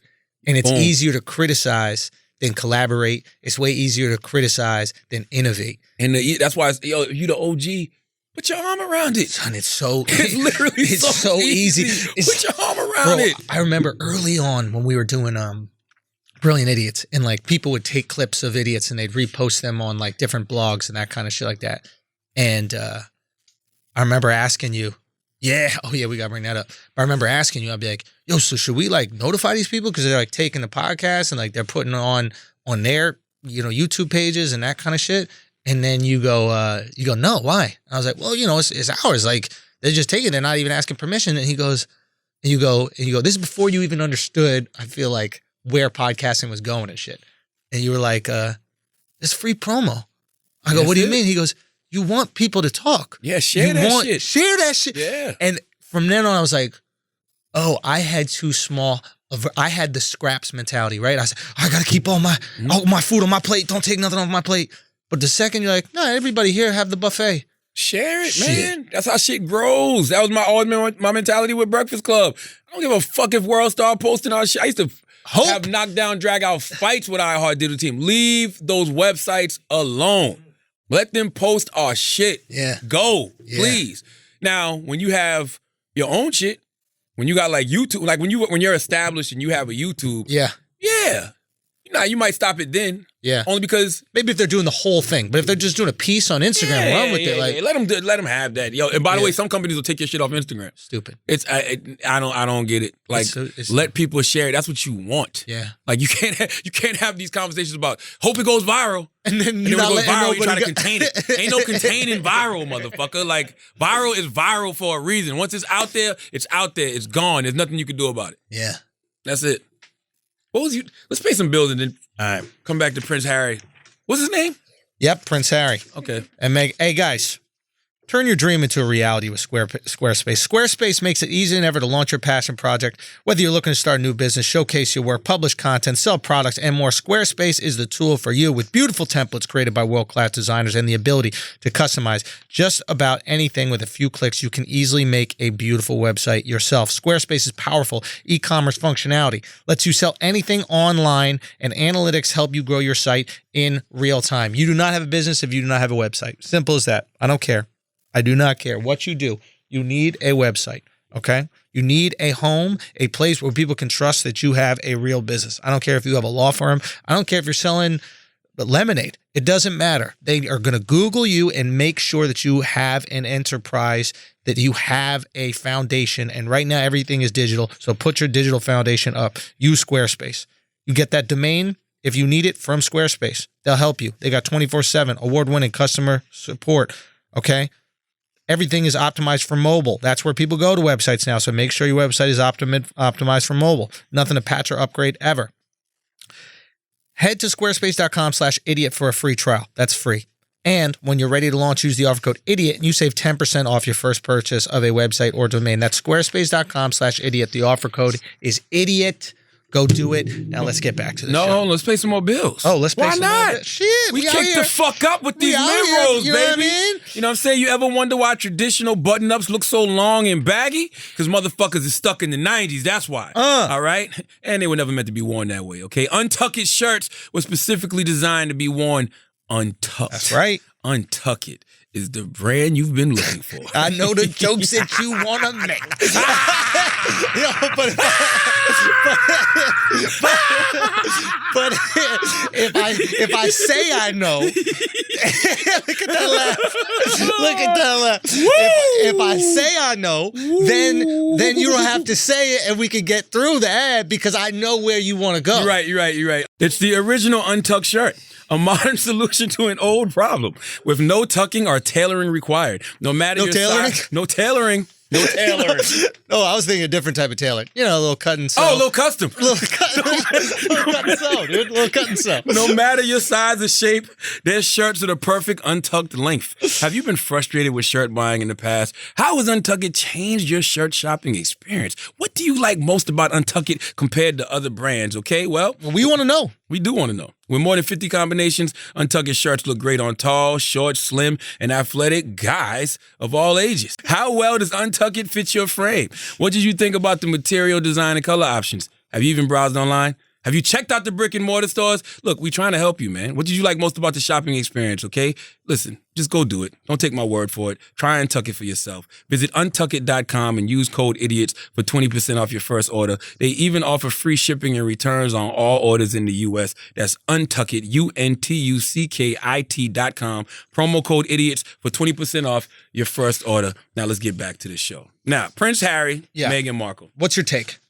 When I first heard that they were doing this, I was like, all right, well, give all the money back. You know what I'm saying? Because taxpayers in London, they built their house. I think it was like $3 million. I heard that they're giving that money back. Cool. When I heard that they, wanted to come to the States or Canada, wherever they're at right now, first thing I said to myself, if they're looking for privacy, they're not going to get it. Paparazzi is going to be all over them, no matter where they go. And I also said, when you're Prince Harry, Meghan might be different, but when you're Prince Harry, your whole life you've been royalty, bro. Your whole life, you've been waiting on hand and foot. Your whole life you've experienced levels of entitlement and privilege that we can only dream of. Yeah. That shit's only gonna last 3 months. You want it to be regular, my bro. That's true. You might run back to it. He's gonna be at the Western Union like Simeon coming to America, begging the Queen to send him $1 million. Right. Okay. So I give this shit. This is a phase they're going through. I give him about 3 to 6 months before he's back in the royal kingdom. Really? Yeah. Now, do you think that he wants to do this, or you think Meghan wants to do this? Listen, happy wife, happy life. Facts. So it don't matter what he wants. If this is what Meghan wants, I mean, he had to go along with it, you know? And plus, though, we don't know the ins and outs of the royal family. Yeah. That shit may not be all it's cracked up to be. Right. It may sound good thinking that, you know, you're getting your royal penis cleaned by a bunch of different women all the time, but that might not be what they into. Yeah. You know what I mean? So I doubt they still have that practice. I don't know if they ever had it. Yeah. No, they definitely had it back in the day. Really? Oh, of course. There was a royal cock cleaner. I was watching Bill Maher this weekend. Bill Maher had a interesting take. Bill Maher said, "Where are all of the woke warriors? All of these people who claim to be so progressive? And, you know, why are y'all still letting people run around calling themselves royals?" You know what I'm saying? He was like, "Yo, we need to take away that name. You need to take away the name royal." Like, why? Because he said, what if someone said to Bill Maher, "Hey, I know you identify as the chosen people, being Jewish, but you should take away that name as the chosen. It makes people feel unchosen." That's wrong. I mean, I'm listening, and I might be misquoting him, but he basically was saying that, you know, there's nothing more unequal than being called a royal, than people bowing to you and saying your highness and all of this other shit. So he was like, you know, where are the woke warriors to take that away if we having all these conversations about equality and inclusion and shit. And I'm probably misquoting him, but listen, it's brilliant idiots. We're in the ballpark. Yeah. You know no, what I I mean? hear you. I gotta see exactly what he said. Yeah. Because Bill Maher annoys me. Really? Yeah. I love Bill Maher. It's just it's so detached and privileged, some of his takes, especially on religion. Like, you don't believe in God. I know, but it's annoying. It's like he's a rich guy who has tons of money to do whatever he wants, and he lives in the first world to do that, right? And he's screaming at the top of his lungs that God doesn't exist. And then some poor person that's going to spend their entire life maybe being hungry, maybe they got to get a job cleaning some fucking pots or something like that, and their whole life they literally have nothing, and they're just hoping they get to go to heaven. He's like, "Hey, guess what? You don't even get that." But he don't know either, though. That's my thing. So then shut the fuck up. But why are you going to take away the one thing that poor person is looking forward to? It's like a douchey things to do. I think it's just an opinion. I think all of us have to realize that everybody just has their opinion. Everybody has their different worldviews. If Bill Maher chooses to be an atheist, cool. If you choose to be a full-blown Christian who believes in God, great. Like, right. It's neither's right, neither's wrong. None of us know. Like, I can't. I'm just saying it's an easy place to come from. Like being rich and going, there is no God. It's like, it's really easy. And it's almost arrogant because you're like, hey, I did this all myself. I get all the credit. Like God gets none of the credit for where I'm at right now. I made it. I feel like it's almost a selfish version. Like people who have extreme success and like extreme luck, I feel like you should almost give it up to God more. Listen, I believe in God. I'm a God-fearing person. You know what I'm saying? But I'm not going to knock you if you don't. All I'm going to tell you is, God bless you. You know what I'm saying? I'm going to be like, yo, I really hope you're right. Because, boy, if you're wrong, based off everything I've read in Scripture, boy, you're going to have hell on your hands. Doesn't it seem weird? Like, why do you need to say that to folks, man? It's just, I don't know. But why you want to take away the thing that means so much to them? Like, why you want to remove that from them? If you watch his show, he's not pushy about it, though. Man, he did a whole documentary called whatever. And like, after he did that, like he's not pushy about it. Like even if it comes up on the show, people will be like, "Well, yeah, I know you don't believe in God," and he'd be like, "Eh." Like he don't. As long as that's the angle now. He's not debating. I retract what I said. Then if he's changed his ways, but there was a time I haven't heard him on Rogan yet. He's on Rogan now. Yeah, he did Friday, Rogan. I was watching a little bit. He said he never. He said he never thought Cosby was funny. I can't sit here and act like I did either. Oh, you'd never. I mean, thought it depends he was what you're talking about. I like the Cosby Show. No, he's like, I never thought the show was good, and I never thought the stand-up was he's bugging on funny. that. Now, Cosby Show is great. Yeah, I mean, whatever it does. Cosby Show is great. I don't know if it's. I mean, listen, Cosby Show is great. I don't know what to tell him, but I'm sitting there thinking like, was it great because of Bill though? Yeah, it was. Well, I mean, yeah, he produced it. I'm sure. But I never watched his stand-up. I never watched I Spy, none of that shit like that. Yeah. But to be honest with you, I never checked for anything other than Fat Albert and fucking Cosby Show. I never even checked it down. I don't know. It's just an interesting take that I find. Like the people that are like staunchly atheists, they're all like really wealthy. Like all these like real hardcore atheists like scream at the top of their lungs. And nah, like, I know some middle class atheists. I mean, the ones that are famous. The famous ones. Okay, Like the celebrity atheists. Because the first people I knew that didn't believe in God weren't even famous at all. They were just regular people. Like, right. Yeah. Say what? They believe What in do I believe in? themselves. I honestly don't know. I thought you was atheist for a while. No, I've never been. And I'm not. I wasn't raised with any religion, so I can't say that I'm religious. But I like the idea of there being something else out there. I don't know if it's a higher power. I don't know if it's an organized religion. Like, yeah, like maybe agnostic. Ain't that the shit in the car? No, but you know why I'm not agnostic? Because like, I think agnostic is like, I believe in God. I just don't know which religion is right, essentially. So maybe it is that. But I don't even think God is one religion. I think that.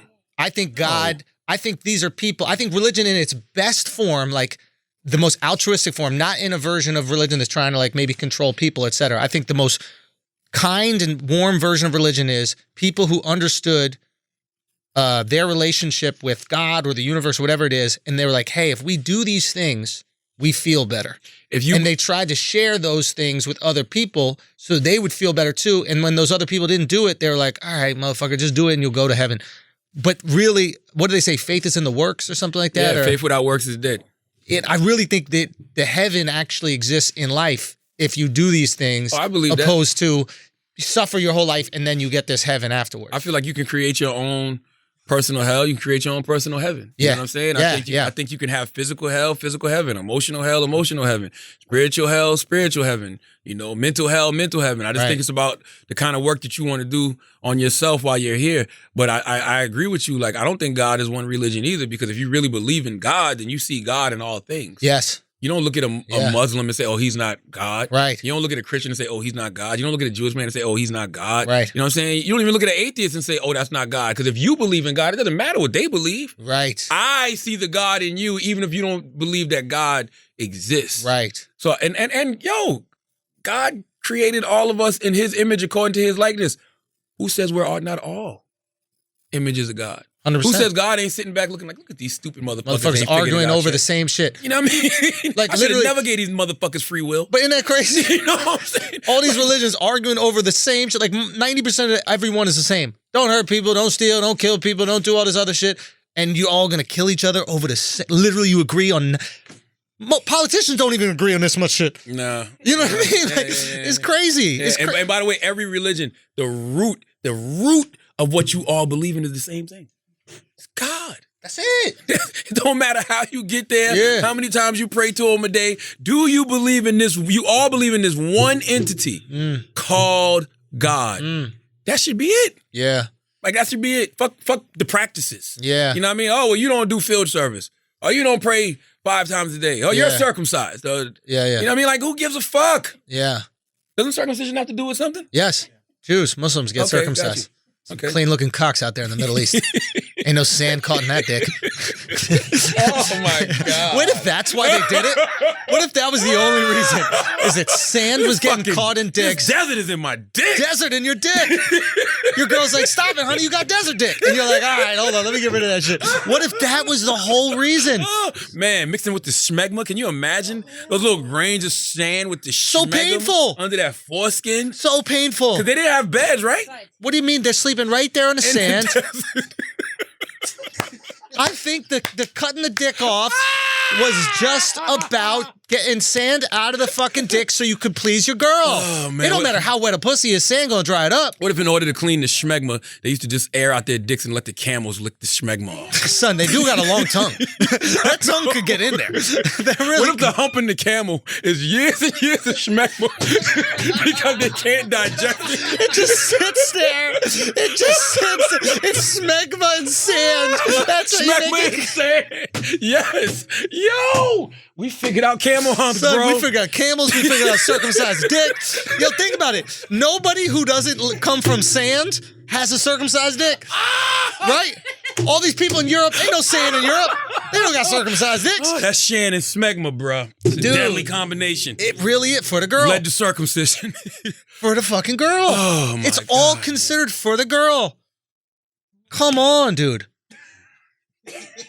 Taylor, Google that. Just Google sand and uncircumcised penis. It I has just want to to see be. what comes up. It has to be. Yo, bro, it has to It fucking has to be. be. It's a You're little not gonna tell trunk. me it has to be, man. Yeah. Michaela's birthday is today. Ah. Come here, Michaela. She's 37 today. No, she's not. Yeah, she is. Stop playing. 37, bro. It's almost over for her. Michaela, you're 37 today?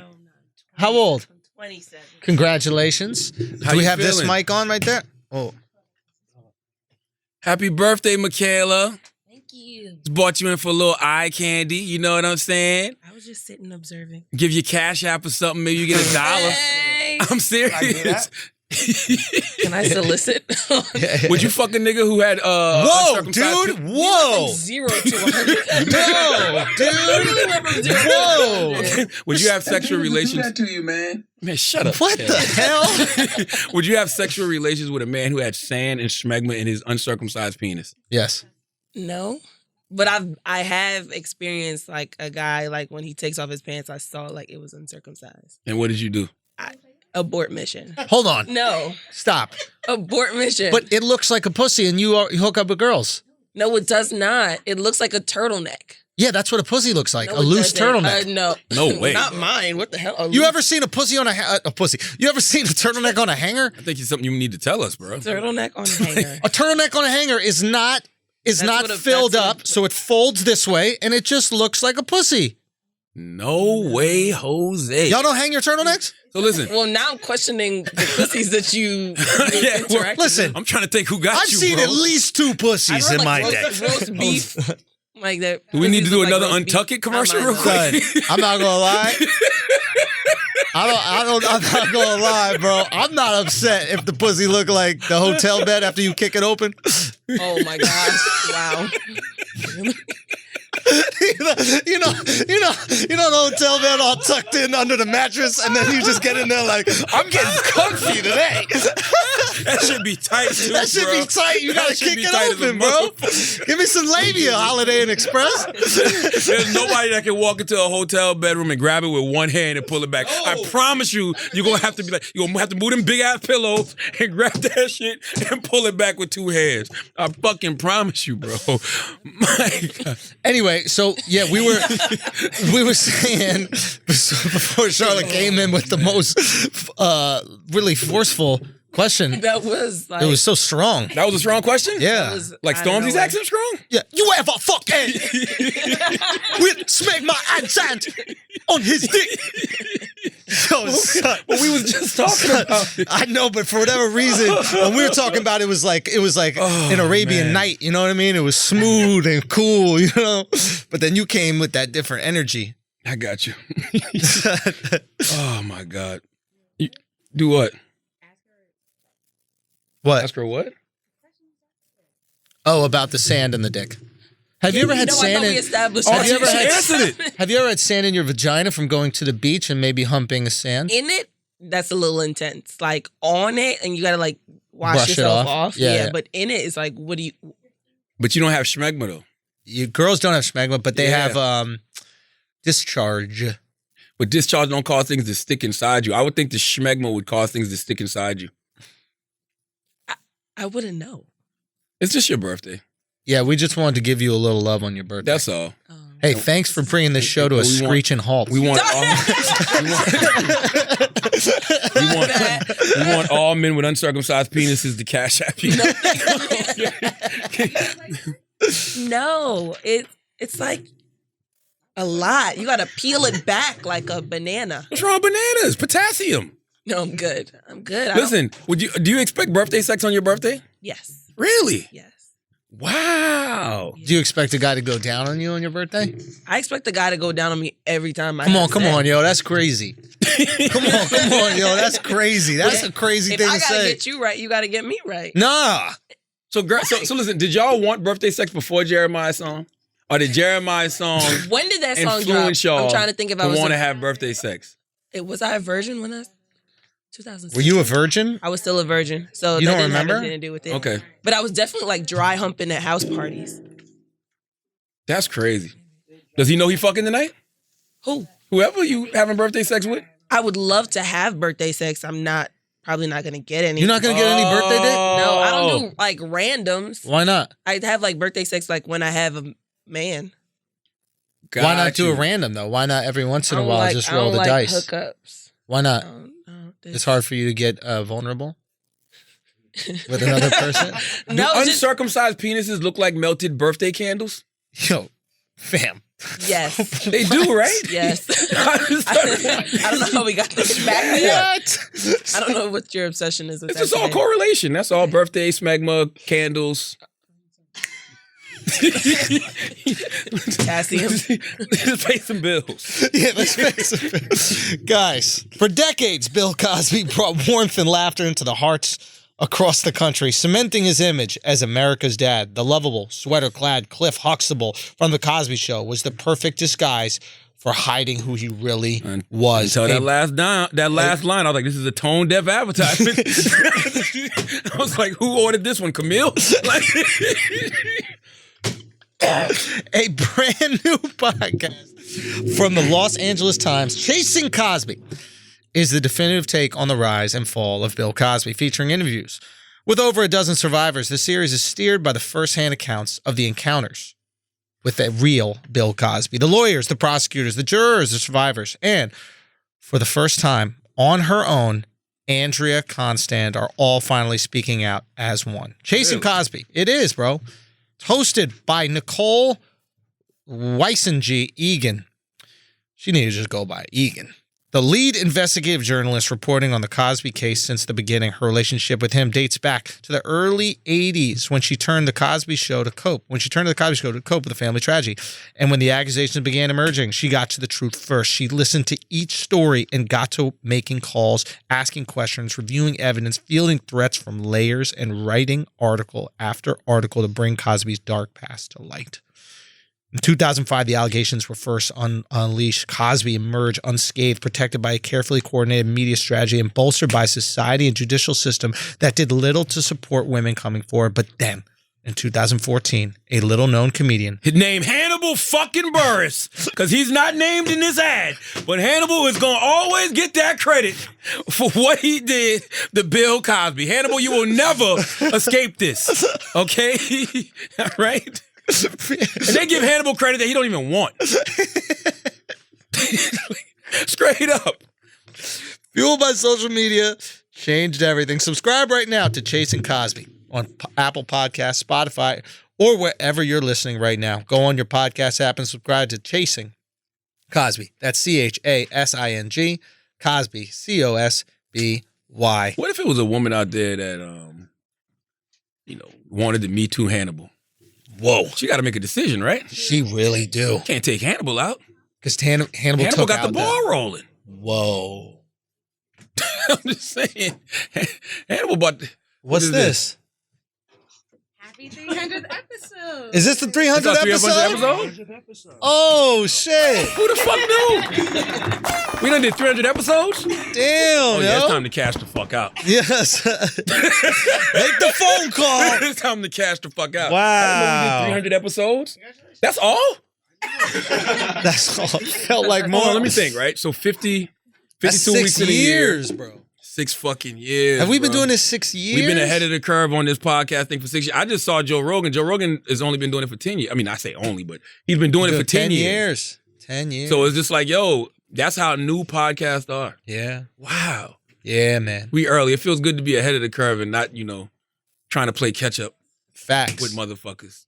And Facts, y'all bought in man. more cake after I told y'all how depressed that goddamn Michaela birthday cake made me. And you bought in more motherfucking cake. Oh, yeah, it is. It's That's made the same by the cake. same motherfucking people. Hey, Charlamagne, if you don't want to eat that cake, there's a place we could sell it. You know where? Where? Mercari. Mercari? Mercari. It's 2020, and guess what? All that stuff in your home, including the cake for your 300 episode that you didn't use in 2019, it's still there, taking sell a up cake? space. We could sell a cake on Mercari. Wow. Don't let another year go by. Sell it on Mercari. Mercari is a selling app that makes selling almost anything fast and easy. Okay? Here's where you begin. Just go through your home, find all the stuff that you didn't use in 2019. I believe we're using this cake. The phone in the drawer, these jeans you only wore once, that handbag hiding in the back of your closet. Listing, baby. List them. It just takes minutes. You had a stroke? What I think I happened? almost had a stroke, bro. Strokes are contagious Yo, in that's this room. it. He's I have coming. one some weeks, Andrew. You was going good. Bro, I wasn't. It hit me, dog. I think that smell of that cake got me.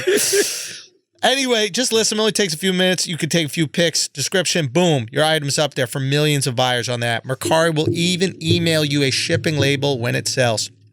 Everything ships from there, so no awkward meetups with strangers. That's a pain in the ass. When you're selling on any of these other platforms, you got to go to a Starbucks and like look strangers in the eyes, hoping they're the one that's going to buy your old sneakers or something. Don't do that. Let Mercari handle it, all right? Over 500,000 reviews on the App Store with an average 4.8 star rating, so why not give it a try? Ring in the new year with less stuff in your home and more money in your pocket with Mercari. That's Mercari, Mercari, the selling app.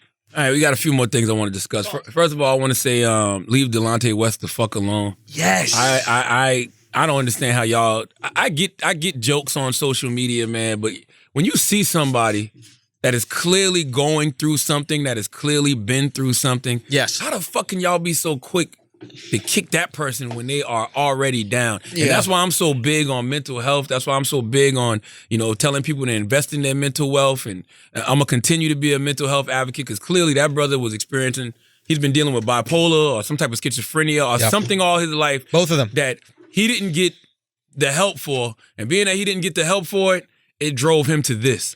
And I tell people all the time, man, I started going to therapy 3 years ago because I did not want to go crazy. Because it don't matter what your race is, don't matter what your religion is, don't matter what your gender is, don't matter what your status in life is. Yeah. Bruh, when that shit hits you up here, ain't nothing you can do but hold on and pray to that God you don't believe in, Mr. Atheist. All right? I'm serious, man. And by the way, you might get to that point where that's the only thing you can see is God. We don't know what those people are thinking in their mind. You know what I mean? All I'm saying is... all of them say God's talking to them. All of them say God's talking to them. Even the atheist ones go crazy. They're like, oh, wait a minute. Absolutely. Absolutely, man. So I don't know how y'all can just make jokes about Delonte West so easily because we don't really understand the brain the way that we think we understand the brain. We don't understand neurology like we think we understand neurology, so we don't even know how you got to that point.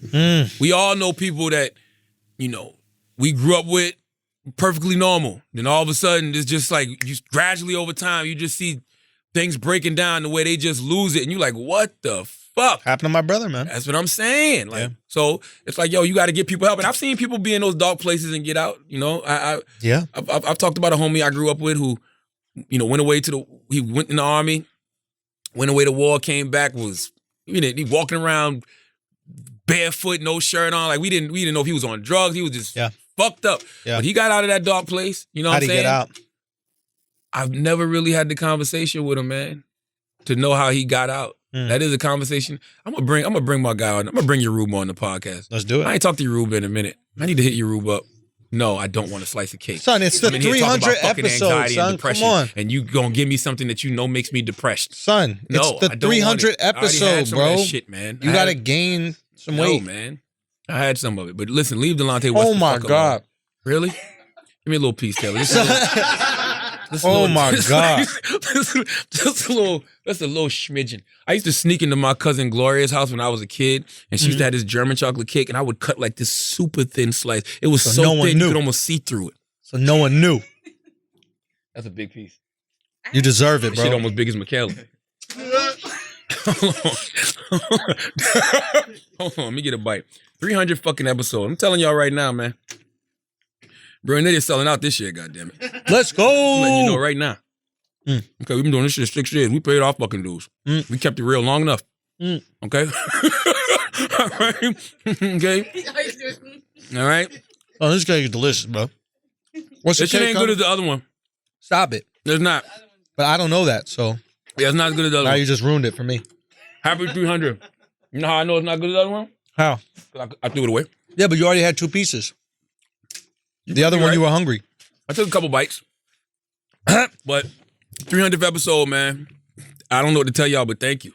6 fucking years. And y'all been listening to us every goddamn week. Really amazing. You know what I mean? With us through all the ups, through all the motherfucking downs. Yep. You know what I'm saying? This fucking podcast that's literally about nothing. 300 episodes, we've had 10 guests. Right? If that, you know what I mean? But I like it.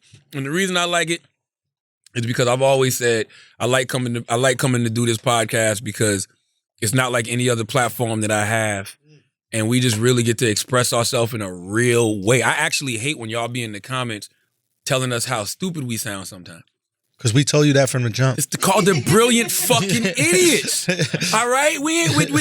Sometimes you might hear something and you might go, that shit sounds brilliant. Yeah. Sometimes you might hear something that shit sounds idiotic. It's just two people in this room kicking shit. That's it. Trying to figure this thing called life out. That's all. What was your expectation?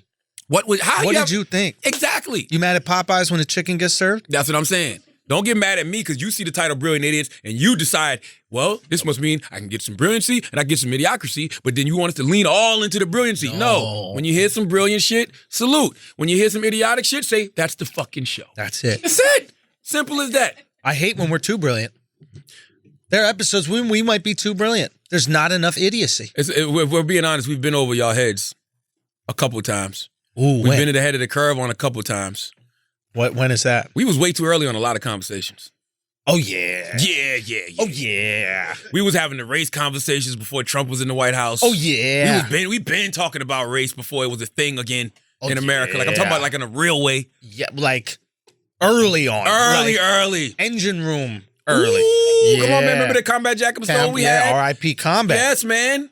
Rest in peace to Combat Jack. Gender convo. We were having gender convos. We was having gender convos about sexuality and gender fluidity. We was definitely had the rape culture convo. Did you just say wax? Stop trying to plug your shit, yo. Taylor, chill out. What are you talking about, Taylor, stop it. Taylor, you need to stop and don't be yelling my guy's name and shit like that. Why would you yell that then? Oh, I didn't put that together. Yeah. By the way, Taylor gonna have an HR case this week. What'd she do? Our board op Dramos. Dramos had on a Coogee sweater today. And Taylor walked up to him and goes, Dramos, I'm gonna give you some pudding because of your sweater. And I said, Dramos, don't fall for that shit. Okay? Don't even take the fucking bait. Right? And I go, Taylor, why would you say that to him? And she goes, Bill Cosby. Now, imagine, right? Dramos goes, complains to HR, says something was inappropriate, something was said to him. You know, a woman walked up to me in the building and said, I want to give you some pudding because of your sweater. So they called Taylor down. The HR lady said to Taylor, did you say that? She said, yes, I said it. Why did you say it? Because of Bill Cosby. Now, what if this woman knows nothing about the sweaters and Bill Cosby? She just think you a fucking creep, and Bill Cosby influenced you to be a creep. Yeah. And the pudding you gave this person was gonna have some drugs in it. Yeah. You're skating on thin ice. Thin ice, bro. You are skating on thin ice, sweetheart. Fucking ice, Taylor. Yeah, get that fucking cake away from me, please. All right. And if you eat another piece of that cake, you're gonna fall through that thin ice. Okay. Somebody didn't have a New Year's resolution. Okay.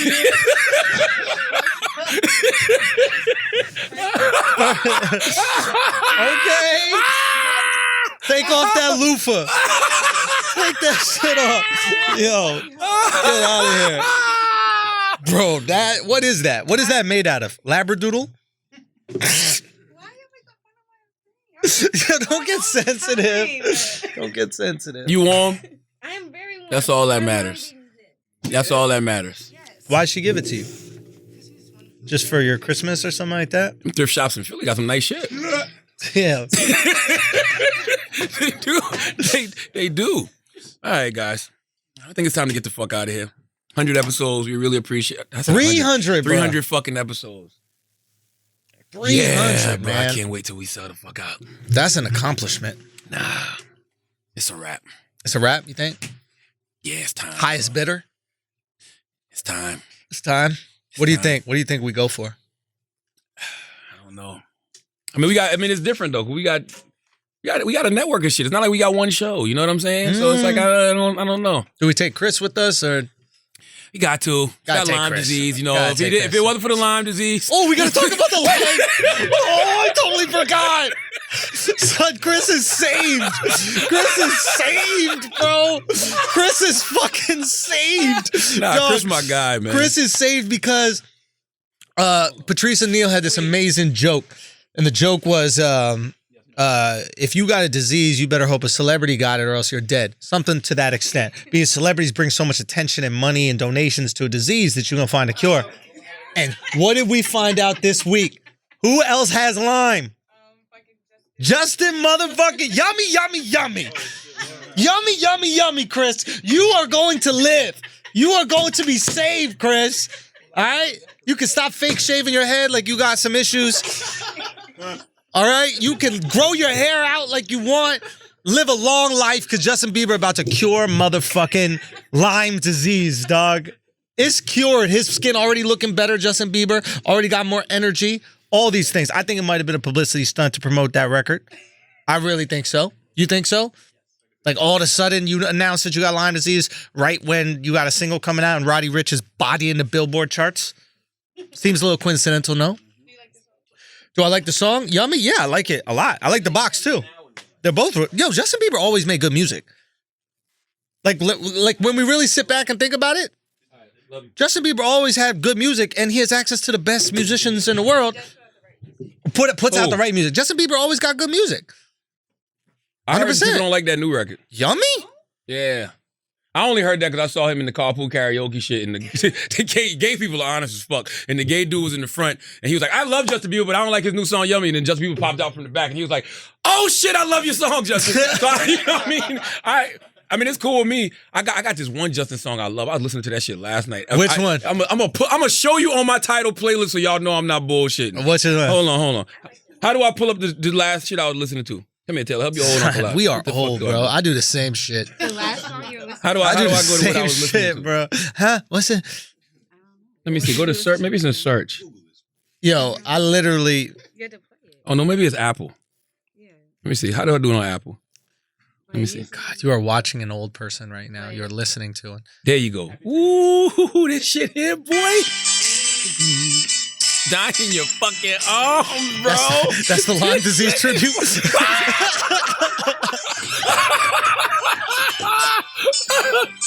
This shit here goes so fucking hard. That Justin Bieber die in your arms.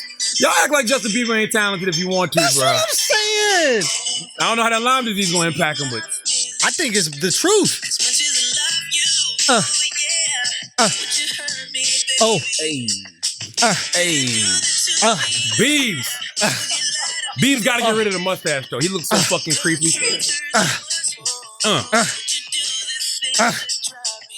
With that mustache, Bieber looks like a guy that hangs outside of his concerts in a white van. I'm serious. It looks like he's waiting for him. You're waiting for his audience, his fans. This shit hard. So what happened with Chris with Lyme disease? The celebrities bring all the attention. They're going to cure the disease. Yes, That's how the shit works. Anytime a celebrity's kid got a disease or something like that, they get tons of funding. Bieber going to bring all the funding to this disease. Oh, man, that's I'm supporting Justin Bieber 100% then. 100%. Justin Bieber. Justin Bieber going to kill Chris. First of all, wait, what? He's going to kill He's Chris. going to save him, cure him. I thought he said kill him. Yeah. No. And why were you criticizing my dance right there? I don't know what that was. Well, you heard winding, right? Oh, that heard winding? Yeah, that's Lyman. You never limed before? Talk about what? Oh, shit. Okay, we'll talk happened? about Bad Boys to get the fuck out of here. Oh, You the haven't movie. seen Bad Boys yet. I haven't seen it yet. I want to see it. You said it's excellent. I think it's great. Mhm. I think it's great. Okay. I thoroughly enjoyed it. It's doing very well. I would say it's excellent only because of the expectation of it. I think they lived up to expectations. Right. They did $100 million worldwide. The reason I thoroughly loved the movie is because they leaned into the old shit, bro. That's it. They leaned into the old shit. But you also said a good point on Instagram about like a movie that leaned into traditionally like black media outlets and then seeing success because of it. Because Will Smith and Martin Lawrence have to understand what they mean to the black community. Don't get me wrong, Will Smith's one of the biggest stars in the world. Martin's a huge star too. Yeah. But we know Will Smith from being Fresh Prince, the rapper, before Fresh Prince of Bel-Air, and then becoming this mega movie star. Right. Martin, same thing. Like we know Martin from stand-up comedy, Def Comedy Jam, the Martin is sitcom. So like their cachet in the black community, what they mean to black people is different than probably what it means to everybody else. Right. You understand what I'm saying? So when they take the time to go to the Breakfast Club, when they take the time to go to Elliot Wilson's Crown, when they take the time to go to Sway's Universe, even when they go to Complex, even though Complex not black owned, but the content that they put out is black. Like they went shopping for sneakers. Like, right. What the fuck does Will Smith and Martin Lawrence have to do that for? Right. You understand what I'm saying? Yeah. So the fact that they took the time to do that and really, even on red carpets, they were like stopping for like Baller Alert and talking to all of these different outlets like that. I really think that you know, people showed up for them because of that. Because it showed that they not too big to still fuck with. They didn't forget who they were They or where they came from. They didn't forget where they came from. That's all. That's it. And is that rewarding when you see that? Like, it's very rewarding because a lot of black superstars don't do that. And I don't even know if it's any fault of their own. I just think that a lot of these publicists, especially in Hollywood, they not thinking about us. Why would you be thinking about us when you got Good Morning America and the Today Show and fucking... When are they going to learn Ellen nobody DeGeneres? watches that? Nobody. Maybe Ellen, maybe... You're right. Maybe you get a moment on Ellen that goes viral or something like I think a lot of people watch that shit, but people don't react to that shit. It's passive. It's just on. That's it. They just turn it on while they're doing laundry, they're cleaning up. They're not sitting there on their computer staring at an interview. These audiences is different. Gonna get the fuck up and go to the movies. Yeah. That's just the truth to the matter. So you think more people will start to do? Actually, it's a trend. I think it's great to see traditional movie stars, black movie stars like Will and Martin do it, but I think Kevin Hart does it the best. He started that, 10 years ago. Kevin, them white Hollywood publicists don't have him on Breakfast Club. Make sure I'm on Breakfast Club. He'll do it. Kev does it. And that's what these celebrities need to do, man. You need to step in if you want to be successful. Tiffany Haddish does it. Yeah. Lil Rel does it. Yo, you know how this Lena shows Waithe you does it. This shows you what a fucking bubble, an absurd bubble these Hollywood elites live in. Politicians know to come on the Breakfast Club. Yeah. How can a politician who's running for president of the United States of America be more keyed in to the influence of the Breakfast Club and these other black media outlets? But a politician is like, oh no, let's just do Good Morning America. You know why? Why? Because politicians, especially those Democrats, they're really big on numbers. They have to know the numbers. So they know Breakfast Club, 8 million weekly listeners, 100 plus markets. Can't deny it. 70% of their audience is black and brown. Can't deny it.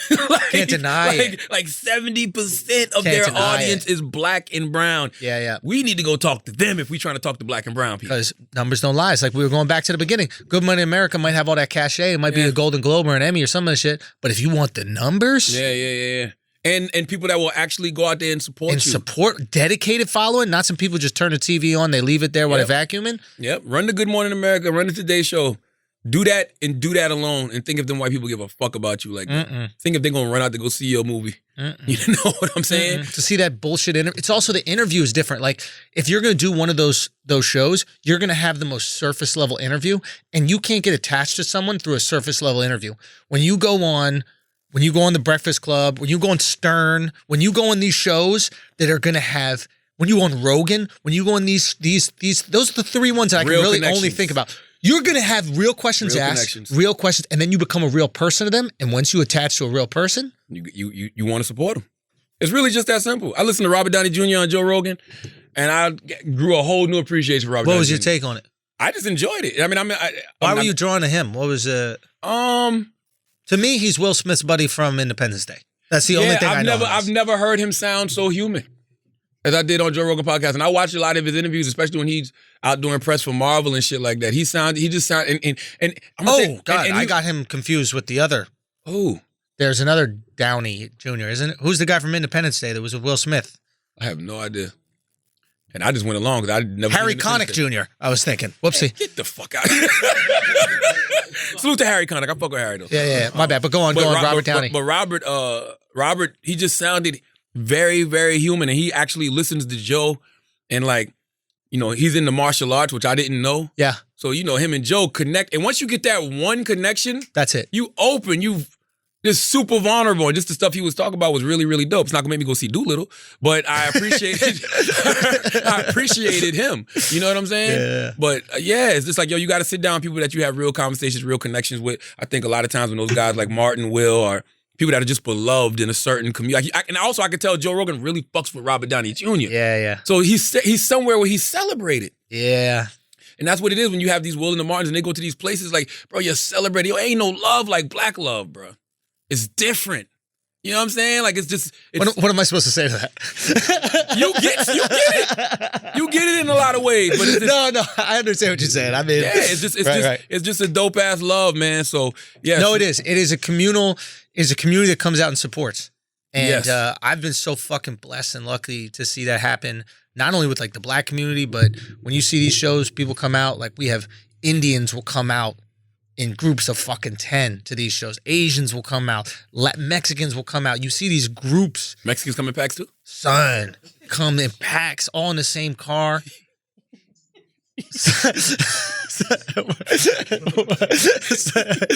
What? Bro, they're not even buying tickets. They just jumping over the wall, you know. Sneaking their way in. Nah, but it's jokes, guys. Is Jesus Christ. But yeah, it's just been cool to see that kind of love. Like when you see a community that's tight knit come out and show for it. So I understand what you're saying, man. And it's a good movie because they really lean into the old shit. Like they're not trying to act young. Like I hate Tom Cruise movies. I can't stand that shit, bro. Like, but Martin and Will, they just embraced it. Like it was even parts of the movie where Will would be talking and you sitting there like that shit sounds so fucking corny. And then literally the next line is, why the fuck are you talking like that? You ain't 20. Like, so it's just like they leaned into it and it just made for a great film. And they set up a part 4 beautifully. Yeah. Like that is like in an organic way that makes you be like, all right. Yeah, I do want to see that. I fuck with that. I want to see more of that. Yeah. So, yeah. I'd love to see Martin have another resurgence. I don't think he went nowhere. Nah, he did. Martin fell off a little bit, but in terms of popularity, maybe he did some movies that people didn't care about, but I always thought Martin was one of the single most like engaging and talented and naturally funny people I've ever seen. Like funny without the script, funny with the way his face looked, funny physically. Like he could take a scene that if you just looked at the script, you'd be like, I don't understand how we can make this funny. And the second Martin is there, just moving. Like remember Blue Streak? He was. That's a great point, Alex. So he was Jamie Foxx before Jamie Foxx. He really was. Martin? So yeah, just the way Jamie carried the Jamie Foxx show is the way Martin carried Martin. Dude, perfect example. That's very debatable, though. It is maybe. No, it's not. It is maybe. I mean, I love Jamie. No. But Martin carried the fucking Martin. Yeah. You remember that scene with the little kid when the little kid goes to Martin? Martin, I just wanted to go with you guys to Arizona, and then Martin just goes, Martin, I just want to go with you guys to Arizona. He just mocks a little kid. There's no way that's in the script. There's no way the director's going to mock a 7-year-old. But he just knew what was funny in the moment, and he would always go with it, man. Only reason I said, I thought about it just now, like you say Martin carried Martin.